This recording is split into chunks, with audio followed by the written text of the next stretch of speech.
할렐루야. 이제 하나님 말씀을 우리 같이 보도록 하겠습니다. 골로새서 3장 18절부터 21절까지 말씀입니다. 신약성경책 328쪽입니다.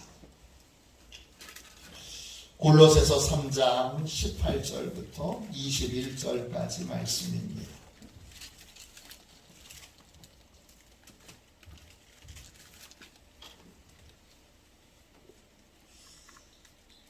골로새서 3장 18절부터 21절까지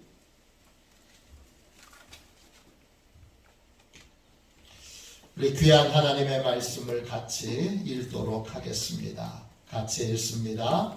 아내들아 남편에게 복종하라. 이는 주 안에서 마땅하니라. 남편들아 아내를 사랑하며 괴롭게 하지 말라. 자녀들아 모든 일에 부모에게 순종하라. 이는 주 안에서 기쁘게 하는 것이니라.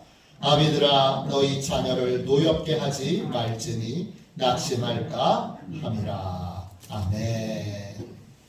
우리 간단한 영상을 하나 보도록 하겠습니다.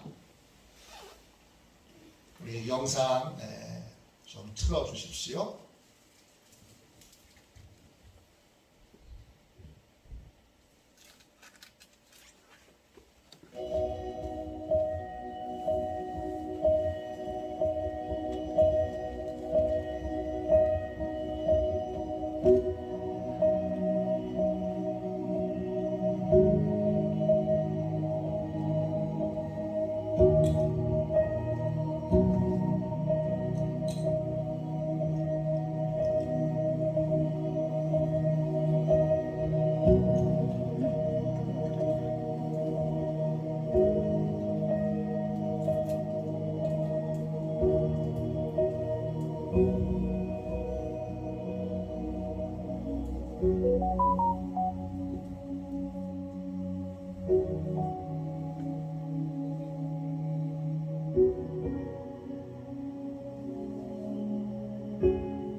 감사합니다. 네, 이제 끄셔도 돼요. 화해의 길이라는 주제로 함께 말씀을 나누고 있습니다. 부부 사이에 용서와 화해의 길을 포기한 분들이 있습니다. 우리 남편하고는 안 돼. 우리 마누라하고는 안 돼. 포기한 분이 있습니다. 자식과의 관계에서 화해와 용서를 포기한 부모가 있습니다. 우리 아들은 안 돼. 우리 딸은 안 돼. 우리 아빠는 안 돼. 우리 엄마는 안 돼. 교회 안에서 화해와 용서를 포기한 경우가 있습니다. 처분하고는 안 돼. 마을에서 화해와 용서를 포기한 경우들이 있습니다. 진짜 저 인간하고는 안 돼.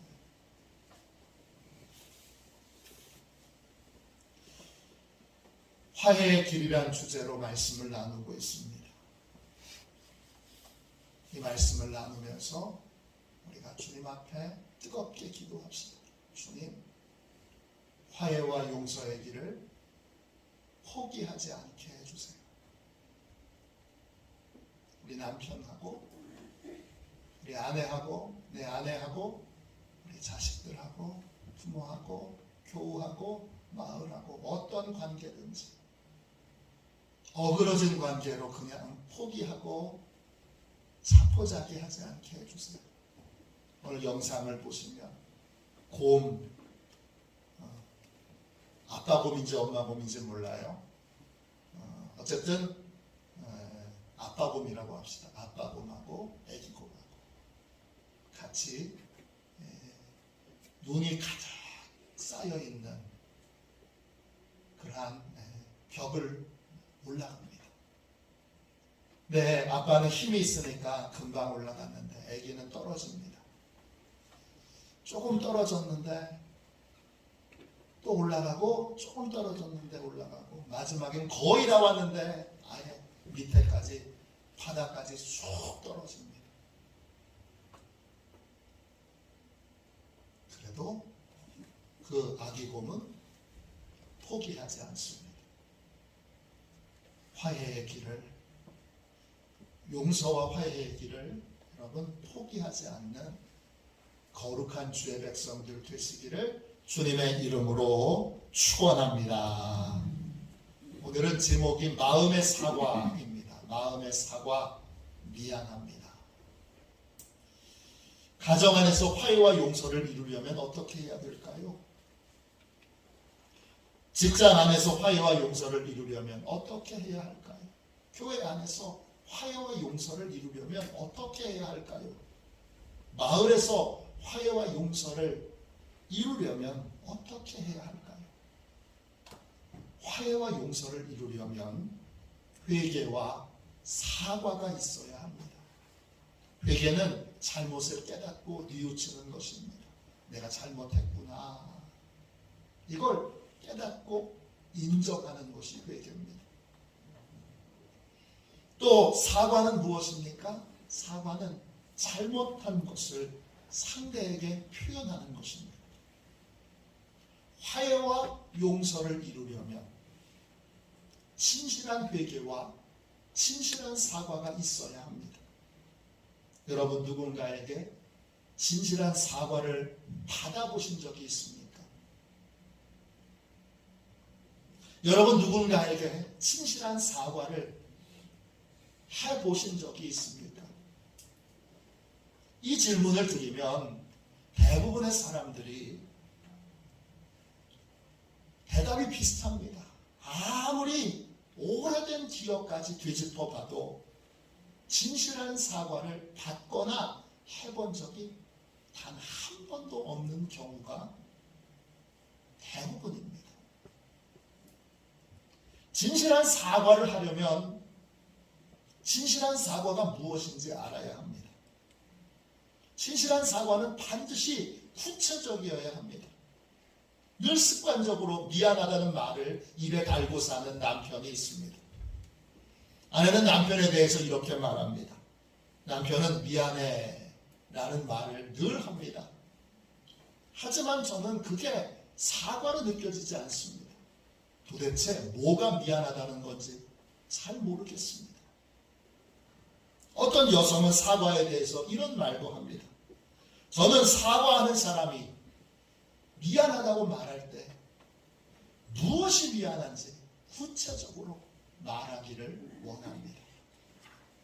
진실한 사과는 구체적이어야 합니다. 가족들에게 사과할 때, 직장 동료에게 사과할 때, 교우들에게 사과할 때, 이웃들에게 사과할 때 반드시 구체적으로 미안함을 표현해야 합니다. 또 진실한 사과는 마음에 진심을 담아야 합니다. 어떤 남편이 눈을 크게 부릅뜨고 손을 벌벌벌 떨면서 외칩니다. 미안하다고 했잖아. 도대체 미안하다는 말을 몇 번이나 더 해야 돼? 이런 모습을 본 아내는 이런 모습에 대해서 어떻게 생각할까요? 아내는 이렇게 말합니다. 남편은 진심으로 미안해하는 것이 아닙니다. 스스로 마음이 불편하니까 대충 말하고 빨리 잊어버리고 싶은 겁니다. 제가 받은 상처 따위는 중요하지 않다는 겁니다. 미안하다고 말하고 자신의 불편한 마음을 빨리 털어버리고 싶은 겁니다. 이런 사과는 100번을 해도 진실이라고 느껴지지 않습니다. 진실한 사과는 진심이 담겨 있어야 합니다. 사과의 목적은 상대의 마음을 아프게 한 것이 잘못된 일인 것을 인정하는 것이고 그것을 뉘우치고 후회하는 것을 표현하는 것입니다. 진실한 사과는 구체적이어야 하고 또 진실한 사과는 뉘우치고 후회하는 진심이 담겨 있어야 합니다. 이런 사과를 받아보신 적이 있습니까? 이런 사과를 받으면 마음의 응어리가 녹아집니다. 이런 사과를 해보신 적이 있습니까? 이런 사과를 하면 오해와 미움의 벽이 허물어지게 됩니다. 오늘 읽은 말씀에 보면 사도 바울이 남편과 아내를 향한 주님의 뜻을 알려줍니다. 부모와 자녀를 향한 주님의 뜻도 알려줍니다. 골로새서 3장 18절부터 21절까지 제가 다시 읽겠습니다. 아내들아 남편에게 복종하라. 이것이 주 안에서 마땅하니라. 남편들아 아내를 사랑하며 괴롭게 하지 말라. 자녀들아 모든 일에 부모에게 순종하라. 이는 주 안에서 기쁘게 하는 것이니라. 아비들아 너희 자녀를 노엽게 하지 말지니 낙심할까 함이라. 아내를 향한 주님의 뜻은 남편에게 복종하는 겁니다. 남편을 향한 주님의 뜻은 아내를 사랑하는 것입니다. 남편이 아내를 사랑한다면 아내를 괴롭게 하지 말아야 합니다. 괴롭게 한다. 이 말은 헬라어로 피크라이노입니다. 뜻은 화나게 하고 기분 나쁘게 하고 비참한 느낌을 비참한 기분을 갖게 하는 것입니다. 아내를 사랑한다면 아내를 화나게 하거나 기분 나쁘게 하거나 비참하게 느껴지도록 만들지 말아야 합니다. 자녀를 향한 주님의 뜻은 부모에게 복종하는 것입니다. 반대로 부모를 향한 주님의 뜻은 자녀를 노엽게 하지 않는 것입니다. 노엽게 한다. 이 말은 헬라어로 에레티조입니다. 뜻은 분노를 일으킨다 이런 뜻이에요. 분노가 일어나도록 자극하는 것을 말합니다. 자녀를 사랑한다면 자녀가 화나도록 자녀가 분노가 일어나도록 그렇게 자극하지 말아야 합니다. 왜 그렇게 하지 말아야 합니까? 그렇게 하면 자녀들이 낙심합니다. 낙심한다는 말은 헬라 말로 아투메오입니다. 뜻은 부모를 향한 사랑을 잃어버리거나 또는 인생을 살아갈 용기를 잃어버리는 것을 뜻합니다. 자녀를 부모가 노엽게 하면, 그러면 자녀들은 더 이상 부모님을 신뢰할 수 없고, 부모님을 신뢰할 수 없으면 인생을 살아갈 용기를 잃어버립니다. 왜냐? 부모님이 격려해 주셔야 하기 때문입니다. 부모님이 격려해 주시고 인정해 주시고 칭찬해 주셔야 하기 때문입니다. 그리스도의 가정은 사랑과 존중이 이루어지는 가정이어야 합니다. 그리스도인의 가정은 사랑과 존중과 순종으로 모든 것이 이루어져야 합니다. 식구들 사이에서 무례하게 행동하게 되면 식구들은 상처를 받고 마음에 분노가 일어납니다. 가정 안에 사랑과 존중이 사라지면 식구들은 낙심하게 됩니다. 본의 아니어도 내가 그런 의도로 말한 거나 그런 의도로 행동한 것이 아니어도 식구들의 마음과 또 식구들의 그 영에 상처를 입혔다면 어떻게 해야 할까요? 가족들의 마음을 비참하게 만들었다면 어떻게 해야 될까요? 사과해야 합니다. 사과할 줄 알아야 합니다. 구체적으로 무엇을 사과해야 합니까? 제일 먼저 마음 아프게 한 것을 사과해야 합니다. 마음을 상하게 한 것 사과해야 합니다. 마음에 고통을 준 것을 사과해야 합니다. 그런 의도가 아니었어도 다시는 똑같은 행동을 반복하지 않기로 결심했어도 또 상대가 오해해서 마음에 상처를 입은 것이라 할지라도 결과적으로 마음에 상처를 준 건 맞으니까, 그러니까 마음을 아프게 한 건 틀림없는 일이니까 미안하다고 말해야 합니다. 다양한 직업과 경험을 바탕으로 여러 책을 쓴 로버트 풀검이라는 분이 있습니다.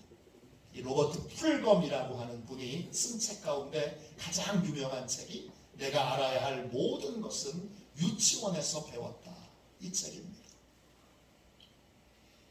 그는 이 책에서 좋은 관계 맺는 법은 유치원에서 다 가르쳤는데 좋은 관계를 맺는 법을 이렇게 설명합니다. 누군가에게 상처를 주었다면 미안하다고 말하세요. 미안하다는 말, 그 말을 하는 것이 모든 관계 회복의 출발점입니다. 이걸 여러분이 모르는 게 아니고, 제가 모르는 게 아니고, 이미 어렸을 때부터 다 알고 배운 것인데, 나이가 들면서 자기 생각과 자기 고집이 생기면서 배운 대로 행하지 않아서, 그래서 상처의 벽을 쌓고 미움의 벽을 쌓으며 인생을 살고 있는 것입니다. 상처 줄 의도가 없어도, 오해로 생긴 일이라도, 앞으로는 다시는 그런 말과 행동을 하지 않을 거라도 마음을 아프게 했다면 마음 아프게 한 것에 대하여 미안하다고 말해야 합니다. 심리 상담을 하는 어떤 여성분이 봄에 훌륭한 상담가에게 주는 상을 받았습니다. 그 상에는 제법 큰 상품이 있었는데 상품의 크기가 워낙 커서 배달이 될 예정이었습니다. 시간이 한참 지났는데도 상품이 오질 않습니다. 상을 준 단체에게 연락을 해보니 상품 담당자의 실수로 배달 목록에서 이 여성분의 상품만 빠졌습니다. 담당자는 그녀에게 이렇게 말했습니다. 물건이 빠졌네요.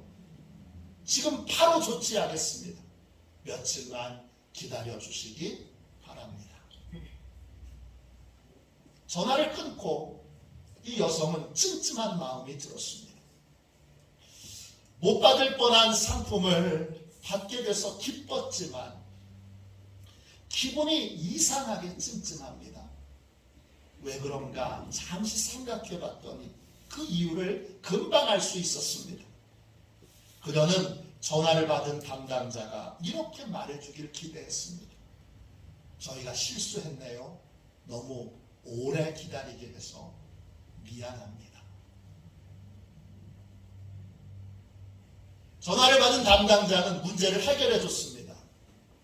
자기의 실수를 이제 해결해 줬습니다. 그러나 사과는 하지 않았습니다. 만일 사과했더라면 이 찜찜한 마음도 다 사라져서 기쁜 것만 남았을 겁니다. 문제가 해결됐더라도 문제 해결이 사과를 대신할 수는 없습니다.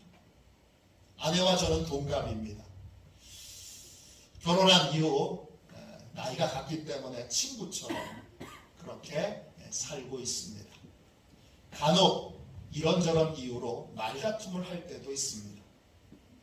그런데 말다툼이 길어지면 아내는 꼭 예전 일들을 꺼냅니다. 예전에 제가 실수했던 거, 이런 것들을 꺼냅니다. 그럼 저는 이렇게 생각합니다. 도대체 예전 그 일을 언제까지 꺼내서 얘기할 건가? 저는 아내를 보면서 여자들은 과거의 실수를 잊지 않고 차곡차곡 쌓아뒀다가 부부싸움 할 때마다 꺼내는 것으로 그렇게 오해를 했습니다. 그런데 사과에 대한 이 말씀을 준비하고 묵상하면서 제가 아내의 마음을 아프게 한 것에 대해서 진심으로 단 한 번도 사과하지 않았다는 사실을 깨닫게 됐습니다. 일반적인 남편들처럼 저도 나름대로 아내가 싫어하는 일들을 하지 않으려고 노력합니다. 물론 아내가 보기에는 부족해 보이지요. 제가 실수한 것을 이제는 다시 하지 말아야지, 그렇게 결심한 것을 저는 사과했다고, 잘못을 인정한 것이라고, 따로 사과를 하지 않아도 다시는 잘못하지 마라, 다시는 똑같은 잘못을 하지 말아야지, 이렇게 결심한 것으로 충분한 사과가 된다고 생각했습니다. 그런데 그건 큰 판단 착오였습니다. 제가 사과하지 않을 때 아내의 마음에는 제 실수가 여전히 상처로 남아 있습니다. 제가 아내에게 마음 아프게 한 것들에 대하여 미안하다고 말하면 그 상처는 다 그 마음에서 해결되었을 것입니다. 그런데 제가 사과하지 않고 사과를 한 것으로 문제를 해결했기 때문에, 다시는 반복하는 실수를 하지 않기로 결심했기 때문에, 그렇기 때문에 문제가 해결된 것으로 그렇게 넘어갈 때 아내의 마음에는 그 문제가 해결되지 않은 상처로 남아있고, 말다툼을 할 때마다 그것이 다시 올라오게 되는 것을 알게 됐습니다. 어떻게 해야 되는 겁니까? 문제를 해결했어도, 잘못을 다시는 반복하지 않기로 결심했어도, 잘못한 것을 인정했어도, 그래도 미안하다고 말해야 합니다. 마음에 상처를 준 것에 대하여, 마음을 아프게 한 것에 대하여 미안하다고 말해야 합니다. 하나님은 남자와 여자를 다르게 창조하셨습니다. 남자는 진흙으로 만드셨고요, 여자는 세라믹으로 만드셨습니다. 왜? 아담의 갈비뼈로 만들었기 때문입니다. 스몰리 인간관계 센터를 만든 게리 스몰리가 쓴 책 가운데 남편이 바라는 아내라는 책이 있습니다. 이 책의 원제는 For better or for best, 더 나은 삶을 위해서 또는 최고의 삶을 위해서. 책 제목이 원래는 이렇습니다. 이 책에는 남자와 여자의 차이를 나비와 들소에 비교해서 설명합니다. 나비는 여성이고 들소는 남성입니다. 나비는 예민한 곤충입니다. 나비는 우리가 거의 느끼지 못하는 찬잔한 바람에도 민감하게 반응합니다. 나비는 주변에서 일어나는 모든 변화를 감지하고 사소한 변화라도 즉각적으로 반응합니다. 나비는 자신을 다치게 하는 일을 신속하게 감지하고 반응할 수 있습니다. 나비는 작은 것에도 치명적인 상처를 입을 수 있기 때문입니다. 반대로 들소는 우직하고 무신경합니다. 잔잔한 바람에 반응하지 않을 뿐만 아니라 돌풍과 강풍과 태풍이 와도 들소는 끄떡없습니다. 들소는 주변의 사소한 변화를 감지하지 못합니다. 들소는 웬만한 상처에도 끄떡이 없습니다. 그래서 남자와 여자들이 모임을 가질 때에도 다릅니다. 여자들 모임에서는 끊임없이 서로 격려하는 말이 나옵니다. 남자들의 모임에서는 동창 모임을 가면 끊임없이 서로 깎아내리고 비하하고 공격합니다. 그걸 농담으로 합니다. 여자들 모임에서는 볼 수 없는 일입니다. 남자들 모임에서는 격려하고 칭찬하는 것이 너무나 쑥스러운 일이고 너무나 부끄러운 일입니다. 남자와 여자는 이렇게 다릅니다. 여자는 상처에 민감하고 남자는 상처에 둔감합니다. 그래서 남자가 자기의 입장에서 자신의 사소한 야유나 비난이나 무관심한 태도가 아내에게는 큰 상처가 됩니다. 남편의 그냥 평소의 행동이 아내에게 상처를 줄 수 있습니다. 만일 아내의 마음을 모르고 아내의 마음에 상처를 주었다면, 아내의 마음을 아프게 했다면 우리는 즉시 마음 아프게 한 것에 대하여 미안하다고 말해야 합니다. 그래야 아내의 마음에서 그 상처가 깨끗하게 해결이 되고, 그러면 다음 단계로 넘어가는 복된 은혜를 누릴 수 있습니다. 그러나 사과하지 않으면 부부관계는 한 걸음도 앞으로 전진하지 못하고 서로 상처를 입은 채 끊임없이 상처를 주고받는, 끊임없이 상처를 입히는 관계가 될 수밖에 없습니다. 예수님은 우리에게 화평케 하는 직분을 주셨습니다.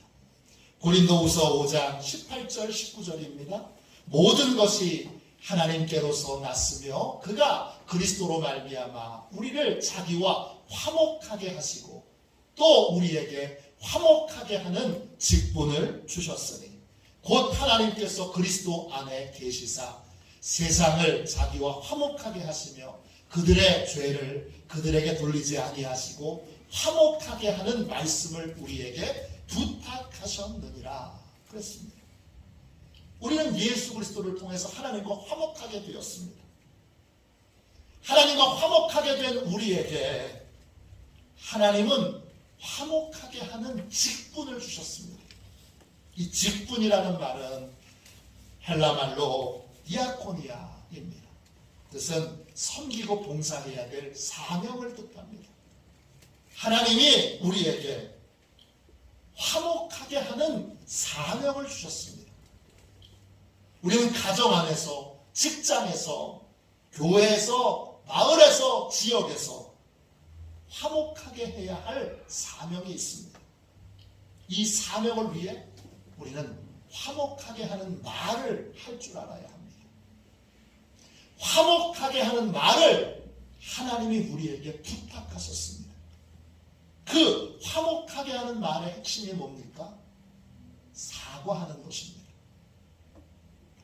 사과의 출발은 행동을 다시 반복해서 똑같은 행동을 하지 않기로 결심했어도, 의도가 그것이 아니어도, 또 상대방의 오해로 비롯되었어도, 사과의 출발점은 마음을 아프게 했다면 마음을 아프게 해서 미안하다고 말하는 것에서 사과는 시작됩니다. 화해와 용서를 위한 진심으로 사과를 하고 싶다면 제일 먼저 마음 아프게 한 것에 대해서 미안합니다, 이렇게 말해야 합니다. 미안합니다, 이렇게 말할 때 여러분 주의해야 될 건 미안합니다 라는 말로 끝나야 합니다. 미안하다는 말에 다른 것을 덧붙이지 말아야 합니다. 그러면 사과가 되지 않습니다. 어떤 분은 미안하다고 말하고 나서 덧붙이는 말 때문에 더 마음이 상하게 됩니다. 덧붙이는 말 때문에 미안하다고 했던 말 자체를 다 잊어버리게 됩니다. 남편이 약속을 지키지 않았습니다. 아내가 화가 났습니다. 화가 난 아내에게 남편이 여보 미안해 그렇게 말했습니다. 그런 다음에 다음과 같은 말을 덧붙입니다. 여보, 상황에 따라서 약속을 지키지 못할 수도 있지. 왜 이렇게 어린아이같이 굴어? 내가 일부러 그런 건 아니잖아. 이 덧붙이는 말 때문에 사과는 사라졌습니다. 두 자매가 있습니다. 언니는 공부를 못했고 동생은 공부를 많이 했고 잘했습니다. 두 자매는 종종 말다툼을 합니다. 그런 다음에 사과를 합니다. 언니는 동생에게 사과할 때 동생아 미안해 그렇게 말하고 나서 꼭 이런 말을 덧붙입니다. 난 네가 나를 무시하지 않았으면 좋겠어. 내가 너만큼 배우지는 못했지만 그렇다고 내가 날 먼지같이 취급해서는 안 되잖아. 이 덧붙이는 말이 앞에 사과하는 말을 다 잊어버리게 만듭니다. 마음의 사과는 마음 아프게 한 것에 대해 미안하다고 말하는 것입니다. 거기서 끝나야 합니다. 사과는 오직 사과로 끝나야 합니다. 미안하다는 말에 핑계와 변명을 덧붙이지 말아야 합니다. 그것을 덧붙이는 순간 그건 더 이상 사과가 될 수 없습니다. 화해의 길, 화해와 용서의 길, 그 출발은 진실한 마음의 사과에서 시작됩니다. 어떤 상황이든 어떤 조건이든 마음에 아프게 한 일이 있거든 마음 아프게 해서 미안해 그렇게 말해야 합니다. 의도가 없었더라도 개선을 했더라도 오해로 비롯됐더라도 마음을 아프게 했다면 마음 아프게 해서 미안해 그렇게 말해야 합니다. 우리에게 주님이 화목케 하는 직분을 주셨고 화목케 하는 말을 부탁하셨습니다. 화목케 하는 말이 복음입니다. 복음으로 내가 변화된 증거가 화목케 하는 말입니다. 진심을 담아 마음 아프게 한 것을 미안해. 여보, 마음 아프게 한 거 미안해. 이렇게 말해야 합니다. 사과 외에는 다른 말을 덧붙이지 마십시오. 오직 마음 아프게 해서 미안하다고 말하십시오. 진정한 화해와 용서는 여기서 시작됩니다. 이번 주에 하나님께서, 성령님께서 여러분의 마음에 마음 아프게 한 사람들을 생각나게 해주시거든. 그 사람이 철이 없어서 마음의 상처를 받았든, 마음이 꼬여서 마음의 상처를 받았든, 어떤 이유든지 간에 마음 아프게 한 그러한 일이 생각나거든. 가서 고백하십시오. 마음 아프게 해서 미안해. 그 일들을 여러분 하시고, 또 용기가 좀 있으신 분은 저한테 문자나 또는 메일로 이렇게 했습니다. 저한테 알려주시면 좋겠습니다. 또 더 용기가 있는 분은 속해 단톡방에 제가 이런 상황에서 마음 아프게 한 것에 대해서 미안하다고 말했습니다. 그렇게 여러분 함께 나눠주시면 더 좋겠습니다. 그냥 듣고 끝나면 오늘 설교는 여러분 아무 소용이 없습니다. 들었다면 마음 아프게 한 것에 대해서 가서 미안하다고 말씀하셔야 합니다. 그러한 아름다운 은혜의 역사가 여러분에게 있기를 주님의 이름으로 축원합니다. 455장 1절만 우리 함께 찬양하겠습니다. 우리 찬양하고 함께 주님이 알려주시도록, 또 주님이 주신 화목케 하는 사명을 화목케 하는 말로 이루는 인생을 살도록, 가정에서, 일터에서, 또 교회에서, 마을에서 화목케 하는 사명을 이루는 인생이 되도록, 화목케 하는 말을 이제는 할 수 있도록 우리 함께 마음의 사과를 할 수 있는 힘과 용기를 달라고 기도하겠습니다.